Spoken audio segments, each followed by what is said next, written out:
Thank you, Chair. I'm beginning to wonder now, does the Minister not want to answer my question? And I'm wondering, is he concerned, particularly against the backdrop, I suppose, of the revelations of drugs being used in the greyhound industry, what his thoughts are on the continuing absence of proper drug testing protocols in the horse racing industry, and what he intends to do about this deficit, because it's in sharp contrast, if you like, to the way even human testing in humans involved in sports. And as I say, against the backdrop of the greyhound scandals, I think it is a very pertinent question. Minister has 2 minutes. I'm sure the Deputy would like to join with me on what I think is quite a momentous week for the Irish racing industry, with a 1-2-3 in the Melbourne Cup. And I'm sure she would recognise that as a significant acknowledgement of our global leadership in equine matters. Horse Racing Ireland is a commercial state body established under the Horse and Greyhound Racing Act 2001 and is responsible for the overall administration, promotion and development of the horse racing industry. The racing regulatory body is a private body charged under legislation with responsibility for the integrity and reputation of Irish racing in Ireland and internationally. HRI has informed me that there are proper anti-doping protocols in place and all Irish horses are tested to the required international standards. HRI confirmed that all thoroughbred horses, once returned in training, are subject to random, unannounced testing by the Turf Club at any time. Winners of every race run in Ireland are tested. All samples are tested to the standards required by the International Federation of Horse Racing Authorities. Samples are tested both at the authorised Irish laboratory and at accredited international laboratories. HRI's medium-term aspiration is to develop an Irish laboratory to the highest international standard possible, that is, an International Federation of Horse Racing Authorities reference laboratory, of which there are currently only a very small number, 4 or 5 actually, in the world. This will require significant investment, and HRI is committed to this expenditure within its strategic plan for the coming years. The board of HRI, in conjunction with the Turf Club, established a 16-member industry-wide anti-doping task force. The task force includes representatives of all sections of the racing and breeding industries, including HRI, the Turf Club, the Association of Irish Racehorse Owners, the Irish Thoroughbred Breeders Association, the Irish Racehorse Trainers Association, Weatherby's Ireland and the Irish Sales Companies. In February 2016, HRI published a report by the Irish Thoroughbred Industry Anti-Doping Task Force setting out recommendations to ensure that the drug testing regime for Ireland's racing and breeding sectors operates to the highest international standards. The organisations represented on the task force are committing to ensuring that the drug testing regime in the Irish racing and breeding sectors is one that can meet current and future challenges. The organisations that the task force represents strongly support a robust anti-doping strategy in Irish racing and breeding. The task force is currently being reconvened to finalise the steps being taken to extend testing to the breeding industry, an area which does not fall under the Turf Club's current direct jurisdiction. Considerable progress has been made on the key principles of a testing regime which will now be applied to the pre-racing segments of the industry, including the breeding sector and sales. There is already elective testing at the bloodstock sales in Ireland, and no positive tests for anabolic steroids or substances prohibited at all times have been recorded. More than 1,500 samples are taken each year. Deputy Daly has 1 minute.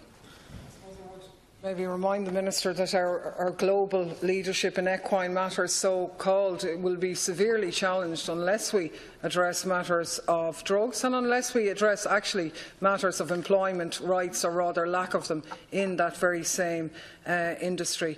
Contrary to your assertion, I think a lot of the policies, as it were, are heavy on spin and actually pretty slight on substance, because unlike human sporting activities where athletes can be selected for testing at any time or any place, drug testing protocols in terms of horse racing are not random.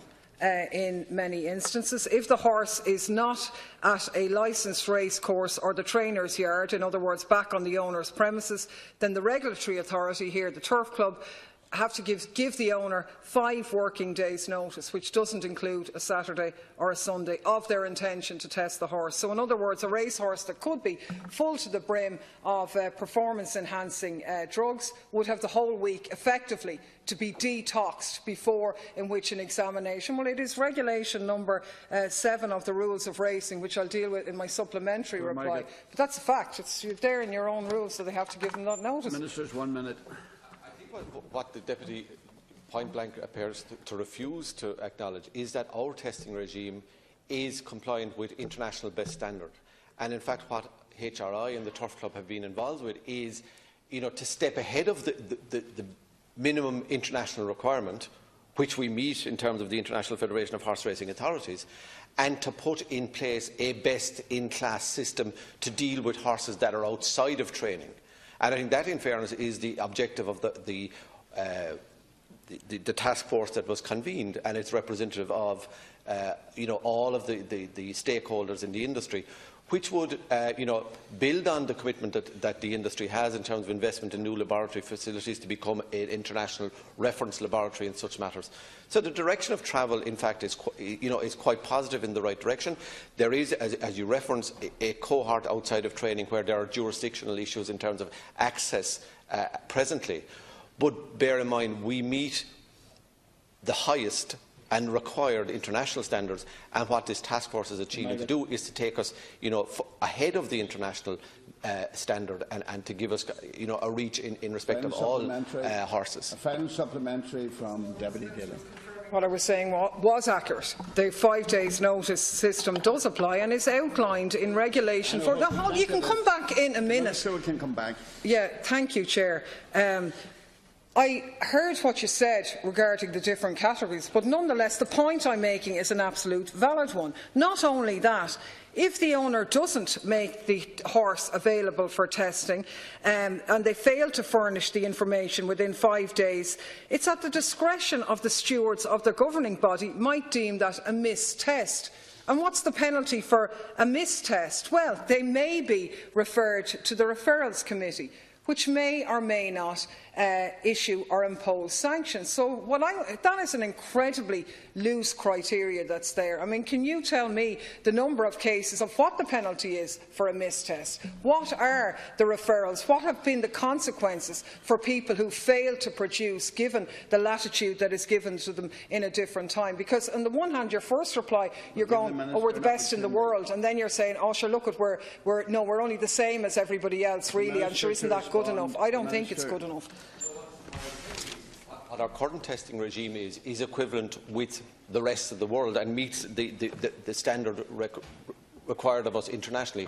What the object of the task force that was convened was to deal with the outstanding issues. And I think it would be nice to have an acknowledgement that here was the industry taking a leadership role and saying, listen, doing just what everybody else does may not be good enough in the future. And in fairness to the effort at convening all the stakeholders and saying, listen, we need to do more, I think the Deputy's refusal to acknowledge that as a progressive step is really shines a light on her attitude towards the industry generally. I mean, in an extraordinary week for the industry, you have still failed to acknowledge a 1-2-3 for Irish equine industry in the Melbourne Cup. It's quite extraordinary. I would say that that the direction of travel is correct here. The industry is attempting to do the right thing. They're investing money in new laboratories, facilities, and we should be encouraging them. And certainly my department remains available and the doors open to assist the industry in achieving those objectives.